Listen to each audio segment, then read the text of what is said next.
मध्य प्रदेश में पहली बार मिलकर चुनाव लड़ेंगे सपा और कांग्रेस। जानिए किसे मिलेगी कितनी सीटें।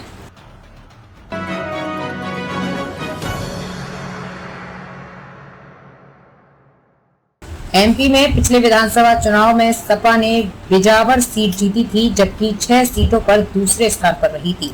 दूसरे स्थान वाली सीटों पर उसकी मुख्य लड़ाई भाजपा से हुई थी। मध्य प्रदेश में पहली बार सपा और कांग्रेस मिलकर विधानसभा चुनाव लड़ेंगे। गठबंधन के तहत सपा को 7 सीटें देने पर सहमति बन गई है, जबकि 2 अन्य सीटों पर विचार किया जा रहा है। इस बारे में आधिकारिक घोषणा अगले सप्ताह किए जाने की पूरी संभावना है। एमपी में पिछले विधानसभा चुनावों में सपा ने बिजावर सीट जीती थी, जबकि 6 सीटों पर दूसरे स्थान पर रही। दूसरे स्थान वाली सीटों पर उसकी मुख्य लड़ाई भाजपा से हुई थी।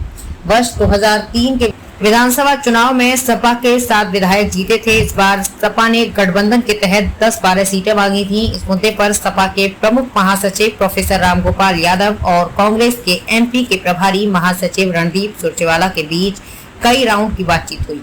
राजनीतिक सूत्रों के मुताबिक सपा को रीवा, दतिया, पन्ना और छतरपुर जिलों में 7 सीटें दी जाएंगी। 2 और सीटों पर सपा ने दावा किया है। ये दावा भी कांग्रेस हाईकमान के सामने प्रस्तुत कर दिया गया है। अंतिम निर्णय वहीं से लिया जाएगा। इंडिया के एक प्रमुख नेता ने बताया है कि नवरात्रि में कांग्रेस प्रत्याशियों की जो सूची जारी करेगी, उसमें सपा की दी गई सीटों के प्रत्याशी भी शामिल होंगे।